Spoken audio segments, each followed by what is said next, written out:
Hi everyone, Nicole Littman with Aurelian Coaching Weekly. Thanks for joining this week. We're back! We're back! I was gone for 3 weeks. Did you miss me? I took a few weeks of the summer off to spend with my little girl, and she is now a kindergartner.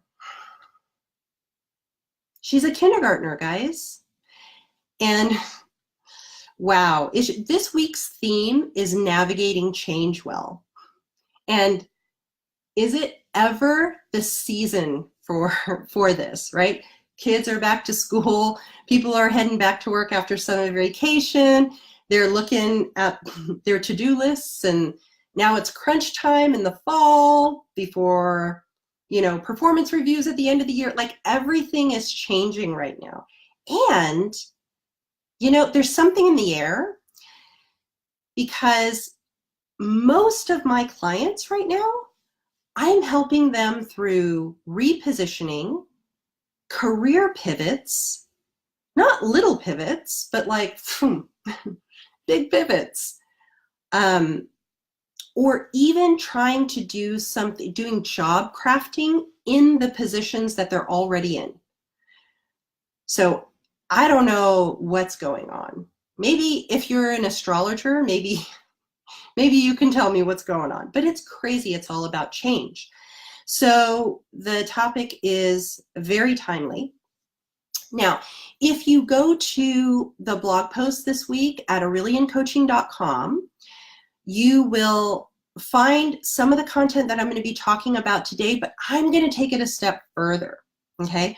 So some of what that blog post this week talks about is the best way to navigate change on the job, if you are at the receiving end of this change, is to manage up.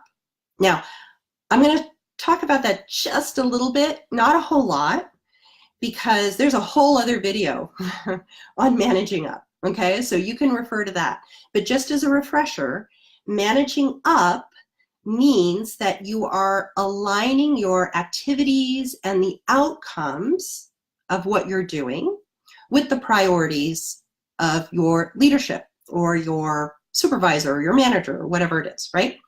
So if there are changes going on, right, this is an exercise that you should revisit, right? Even if you had been managing up very, very well under the previous circumstances, well, take a look at how priorities are changing and then reposition what you're doing to make sure that you continue to line up your activities and outcomes with the new leadership's priorities. I want to give an example just to kind of make that a little bit more tangible.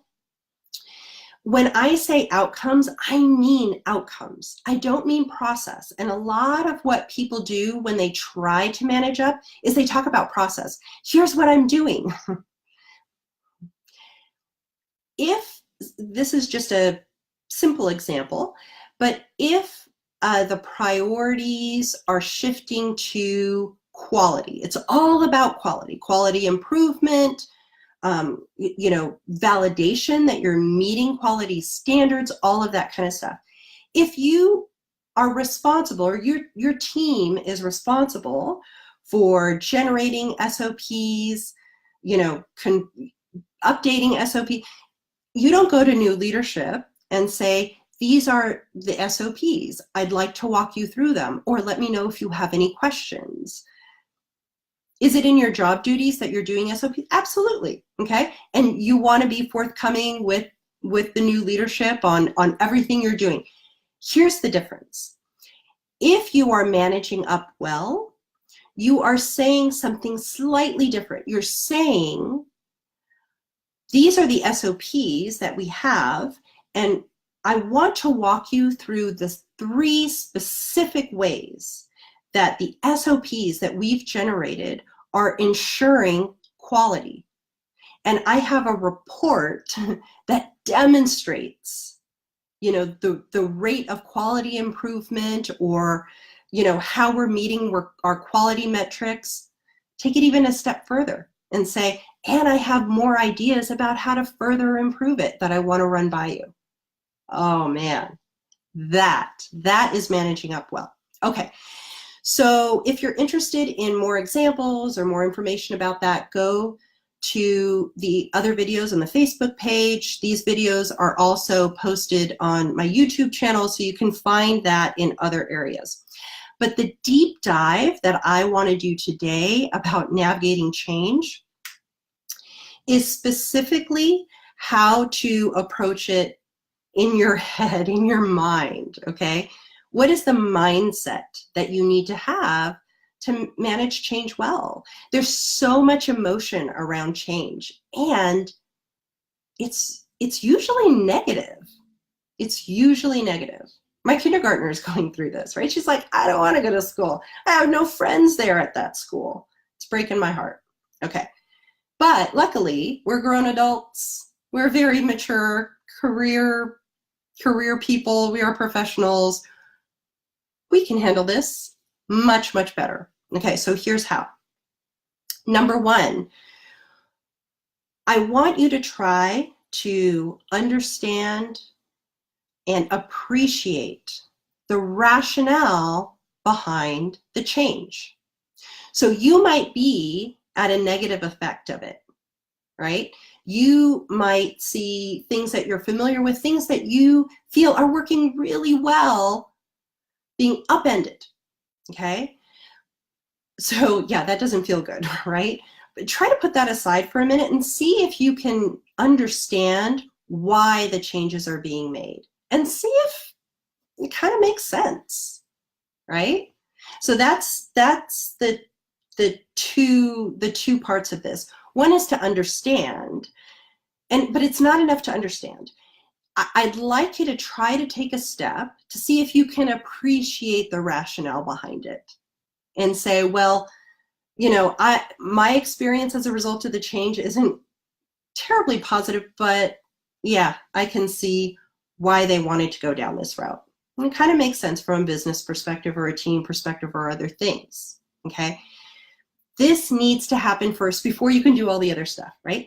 Because if you can't understand and appreciate why, then you're not bought in, okay? And that means all the downstream work doesn't really make sense for navigating that change well, okay? And by the way, that's okay, okay?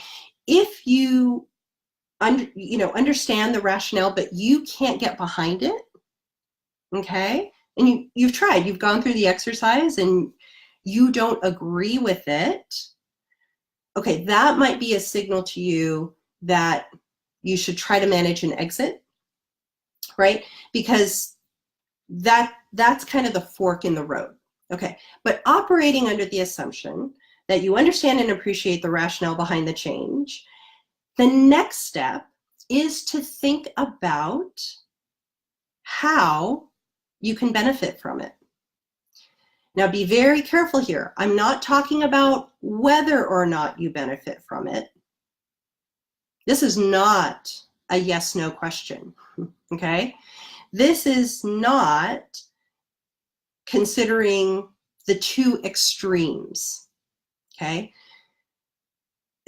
The extremes are really easy, right? If you had to decide, is the change good or bad, you're a lot of times people are likely to just default into the bad answer because yeah, it doesn't feel good a lot of times. So the knee-jerk reaction is to say, if you had to pick, yeah, it's not going to be good. The change is not good. Okay. That's why I want us to avoid that either or thinking and instead explore, well, how can it be beneficial for me? Now, I know it might not feel good. There might be a lot of discomfort and uncertainty and all of that stuff. Yeah, that's fine. However, ask yourself how it could be beneficial. Two things about this. One is that I don't want you to answer the question, how is this not beneficial? Okay. That doesn't really serve you. If you really want to try to navigate the change, get through it, focusing on how this is all sorts of negative and bad, it doesn't serve you as well. That's a dead end, okay? Because if you are focusing on all the reasons that this is not going to work, then what? Yeah, it sucks for you, right? That's horrible, okay? So if you are really interested in making it through and getting to the other side, I want you to list out all the ways that could be beneficial. So that's number one. Number two is the way I want you to think about writing out this list of potential benefits is two ways: big ways and small ways, okay? Don't dismiss even the little ways that your life or your experience could potentially be improved by the change, okay? Those little things matter. They matter, okay? So big and small. The other thing that I'd like you to write down is not just the change that you are experiencing in the moment, right? If you are experiencing benefits in the moment, fantastic, write those down. But if you really want to get some leverage out of this exercise, think a couple steps ahead. How could it be beneficial for me in the future? So for example, if X were true, well, this could be a really positive thing. At this point, don't worry about X. Don't worry about X happening or not happening or whatever, okay? Because this is just a brainstorming exercise first. Don't get ahead of yourself, okay? So number one, appreciate the rationale for the change. If you can do that, go to number two, which is to write down all of the potential benefits of this change for you in big ways and small ways, immediate or downstream. Okay. You know, when I've coached clients on this, even the most resistant clients, like, this is horrible. Nothing good will come of this. So, you know, their list for how this is going to be beneficial is like a blank page at first, right? But, you know, give it some time. And they come back, and at the end of the exercise, I have had clients write 3 pages of potential benefits. Oh, that's the shift in mindset that we're talking about. Okay, so once you have that list, here's the third thing that you need to do. Everything on that list can be converted to an opportunity. I promise you that, okay? Now, the opportunities will vary significantly, right? Depending on how much you push the envelope on the how question, the resulting opportunities could be vast, right? So all of those opportunities can be converted into action. All right, so some of the opportunities that you identify as a result of how things, how the change could benefit you, may be really small things. They could be big things. They could be, there's a concept of ROI associated with the opportunity, right? For all the time or effort that you invest in that opportunity, what's the potential outcome, right? So these are considerations, but at the end of the day, once you convert all of those potential benefits into actual opportunities, you have so much power. I mean, it's crazy. You have all these options, right? And at the beginning, you kind of felt like, this is terrible. Everything's going to change. I'm being subject to X, Y, and Z, and it's all terrible. But when you go through this exercise, now you see you have a lot of potential, a lot of control, a lot of power. It is a separate point how you decide to act, right? But wow, I mean, it is a wonderful feeling to have 3 pages of opportunity as a result of change that just wasn't there before. So the last thing, so once you convert all of those to opportunities, there there is a piece to this that's very, very important. And that is that you have to act. You have to do something, right? I didn't, when I would walk clients through this initially, I didn't have this 4th step. I thought it was assumed, okay? But what I found is that I have clients who love to do these exercises. They love the self-reflection. They love gaining insight. They love thinking about things and brainstorming and writing about things. And then they stop. And it's like, well, they gained all this insight, but now when it's time to act, ooh, we hit a big, big wall of discomfort. And people are not prepared to act. So this has to be the 4th step. This has to be the 4th step. Now, again, because you have so much variation in the opportunity and what you can do, right? The more robust your brainstorming is at step 2, the more options you have for converting those opportunities into reality in step 4. Okay, so make sure step 2 is super robust. Write down crazy stuff that just seems so out of the ballpark. It's okay. It's just a brainstorming exercise at that point, right? Because once you go through step 3 where you're thinking about opportunities, well, now you can decide. Now you can decide what you're comfortable with, what is the ROI, where are the risks, how do I want to proceed, okay? But you need to proceed. You need to do something. A lot of times where people get stuck is they look at all the opportunities and the opportunities don't have anything to do with them doing something, right? It's very much a reactive or sort of victim approach, which is, well, this good thing could happen if only, Sam and John and Kathy would do X, Y, and Z. Well, yeah, that's not going to happen, right? Because that's not empowering. That's not something that you can take control of, right? Opportunity has to be defined in terms of what you can do, right? So make sure that step 4 is all about you taking action. Acknowledge the discomfort. It's going to be uncomfortable and uncertain and all of that kind of stuff. It'll be hard. But you know what? We tell all our kindergartners to just go to school, suck it up, you'll make friends, right? You give them hugs to comfort them, but they have to do it. You can do this.